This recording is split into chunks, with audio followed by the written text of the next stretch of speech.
Flight boss, bitch. For sure. You're not listening to the Mount Heaven and Terry's Moon. I'm the Archangel Uriel, and I'm here to carry out God duties and motherfucking responsibilities.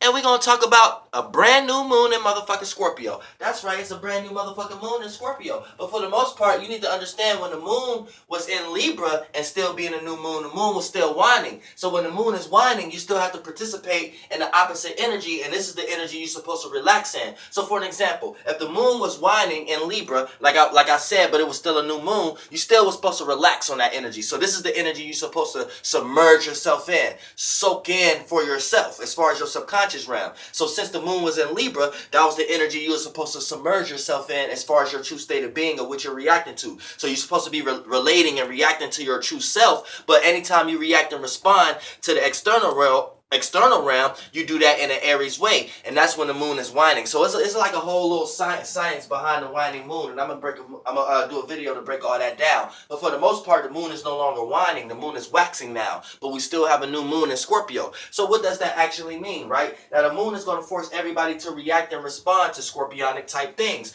But for the most part, by it being a new moon, that energy is going to be very weak. So everybody feel this sense to participate a little bit, but it's going to be a little hard to actually know what to participate in. So by the energy being weak, by your own natal alignment and your own moon, you're just going to feel comfortable with going with that. So you might miss marks and manifest circumstances and situations that you're going against the wave, but you couldn't see it ahead of time based upon this energy being so light, being so weak. It's a new moon. It's a new birth. You know what I'm saying? So you have to treat this energy like a child. Now, a child is like a burden to you to a certain degree, but for the most part, based upon your care for the child, that's your ability to actually put the work in. So for the most part, when we're talking about a new moon, but the moon is actually waxing, sometimes you have to go double time, kind of overdo the energy, just for the energy can be like, okay, I feel it, I see that's what you're doing. Because for the most part, this is what it means. The moon is dealing with connection, what you're connecting to, foundation, family. And when I say family, this could be anything that's relative to you. You know what I'm saying? You may have a certain material that you look at that's close to you. That would be perceived as family in the fourth, fifth, and sixth dimension. So anything that's relative to you, things that you rotate around, and things that you reason with. Now, that type of that word re, you know what I'm saying? Because the re-ability to jump into the yin realm. So this is the moon attributes right here. So right now, with the moon being in Scorpio, you are here to take your emotions and feelings or your reactions and your way to react and your way of reacting to certain things and how you respond to the world that you are in. That has to be a little bit more hidden right now. That has to be a little bit more sacred. That has to be a little bit more sacretive. You know what I'm saying? See that chakra wheel? Ooh, shit turning, wheels turning. But for the most part, you need to understand this is a circumstance and a situation where that has to be a little bit more hidden, and you have to utilize that in a more strategic way. So if you just, and like I said, the energy is kind of weak, so you just gonna feel the necessary need that you think you're gonna do this energy, but 9 times out of 10 it's gonna be back to supported by you just going full force 100% with your own moon sign. And if you have like a fiery moon sign or a watery moon sign, not so much a watery moon sign, but I'm going to say a fiery or air or earth-like moon sign, then you may express yourself automatically in a way that ain't strategic or in a way that ain't actually being hidden or in a way that's not actually observing. Now, earth moon signs can get with this a little bit, but fire moon signs may not. You know what I'm saying? Because fire is the external yang version of the right brain, and air is the left brain, masculine version, and still the left hemisphere of things. So for the most part, this is output of what's actually going on. So a lot of times air and fire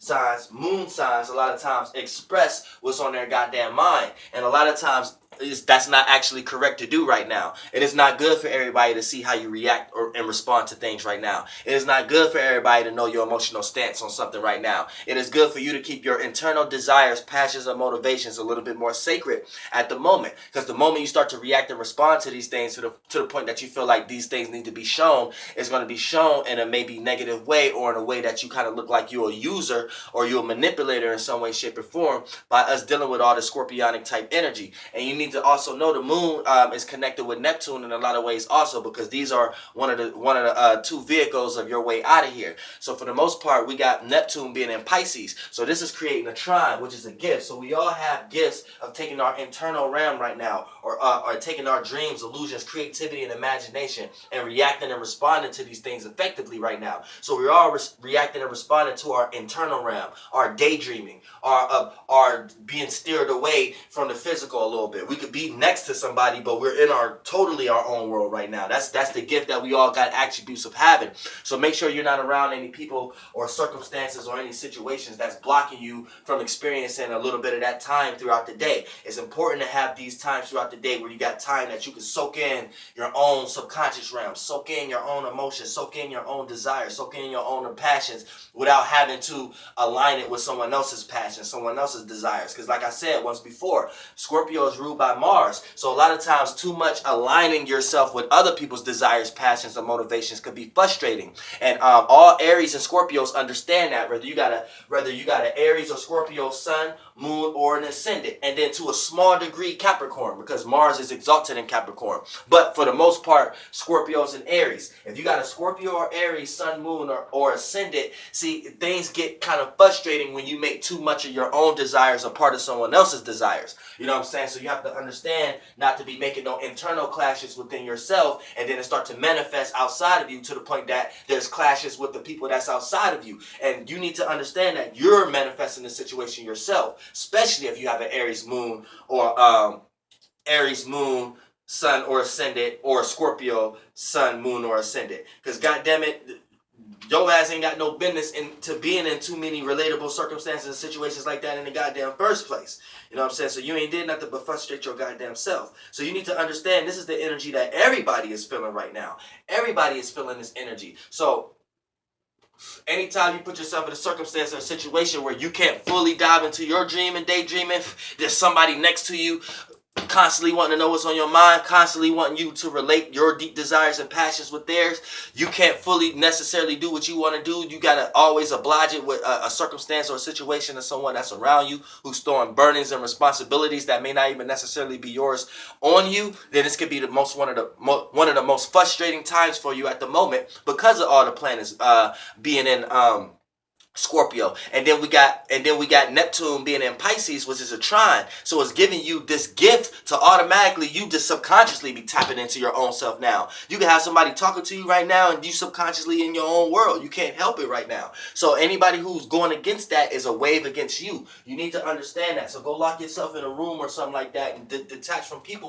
Look, this is what everybody needs to understand too. It is very important to have time to yourself. If you constantly around others, you don't necessarily have time to yourself to develop any awareness around your circumstance and be able to develop your own bubble so you could be a part of something but still be an individual. Therefore, you still manifest what's there for you in your life, and that doesn't get mixed up with anyone else's circumstance or situation. Now, this is what Mars represents. Mars is about intent, willpower, passion, motivation, desire. It's the soldier and soul jets. You know what I'm saying? So Mars like to go out and go get it, and it doesn't have time to sit there and have to relate to someone else's way of getting it or someone else's passions and desires and motivations. They want to go out and do it for their own, whether it's stumble or fall. At least it had that experience to be like, okay, and that develops more inspiration, more desire. But you can't do that when Mars can't do that when it's smothered. So that's for even people who got Mars in Libra or Mars in Taurus. You know what I'm saying? Anybody who got Mars in Libra or Taurus,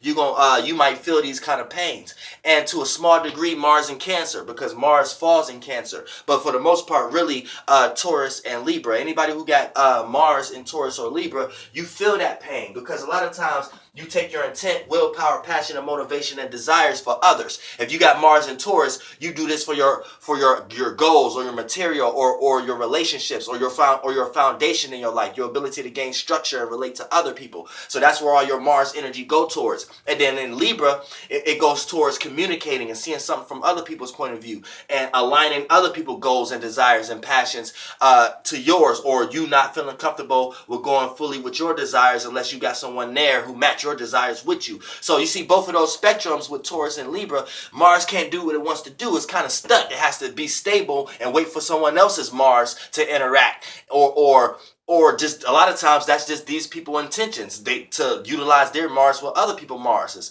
and Mars itself don't like to be in that position. You see what I'm saying? Now a lot of times it could go overboard, you know what I'm saying, and that's, believe me, that's what Aries and Scorpios know. Sometimes you could be to the point where you scared to ask for help and you start to feel vulnerable. This for all my Mars and Scorpio or Aries people, you know what I'm saying.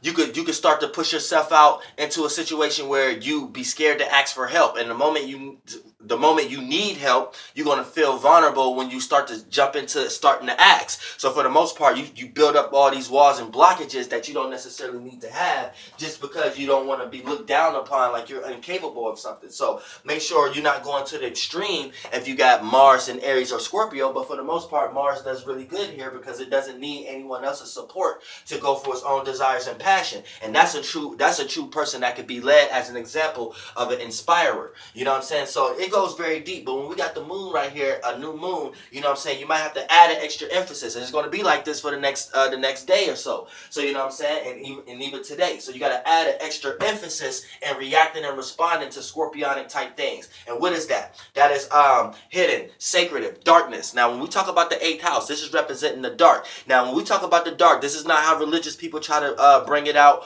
or any type of false spiritual person try to bring it out. When we talk about the dark, this is purely tied to the subconscious realm. When you close your eyes, you see darkness.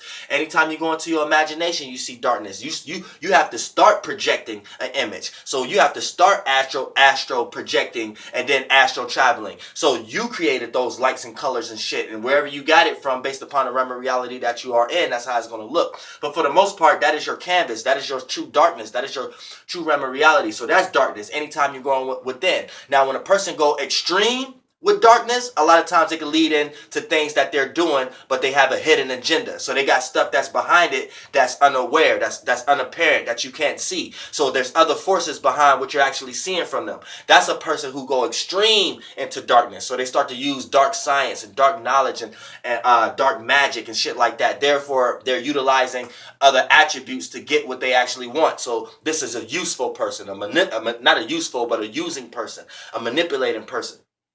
So you have to be aware of that also. So that's a person who go extremely into the dark. Therefore, it don't matter what they're doing. They always got some type of hidden agenda behind it. So be careful of people who are truly in the dark.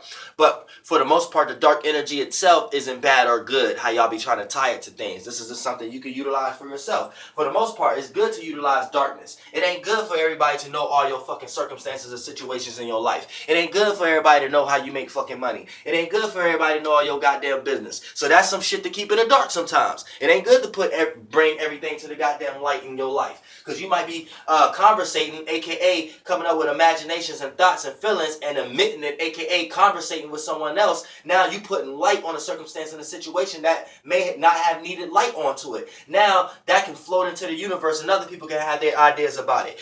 Now you might not even be looked at in the right light that you wanted to be looked at. So you should have kept that shit in the goddamn dark. You see what I'm saying? Like, there's a lot of different scenarios how you can work with certain elements, but never be lost in one specific spirit, man or woman, theology of these energies that's out here. We all experience the same shit. Now you make it you make it work for you, motherfucker. All this shit is shapes and forms. All this shit is an illusion.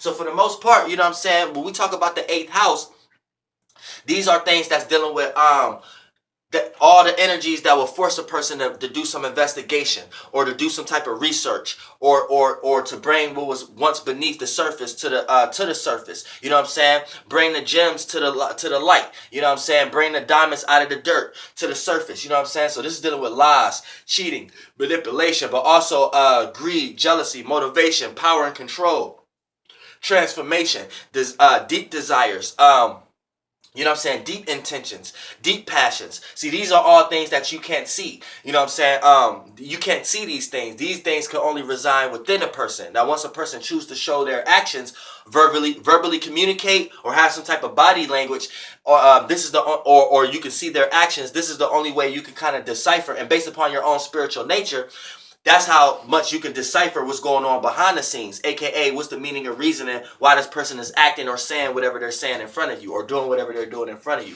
You know what I'm saying? Based upon your own spiritual nature, you'll be able to decipher the shape and form and be able to see the energy signatures that's behind that shape and form. Therefore, you'll be able to break down the full totality of that character. But that's based upon you. But all of this is dealing with the eighth house type of shit. So when we talk about mysticism and occult, you know, mysticism ain't nothing but communicating with the unknown. So if you could feel somebody and resonate with somebody and have true concern without necessarily having to verbally communicate with them, that's mysticism. You got people who doing that on a large scale. You got people who do that on a small scale. Now, when we talk about occult is just doing things behind closed doors. So of course it's going to be tied to the eighth house, the dark house, because anything that's behind closed doors is going to be in the dark to anybody who's outside of that door. So for the most part, like Lil Wayne said, you know, it's a lot of people looking outside, but they ain't got a key. Tell me what you see. You ain't gonna see every goddamn thing. You see what I'm saying? So for the most part, when we talking about the circumstance and the situation of the eighth house and how things are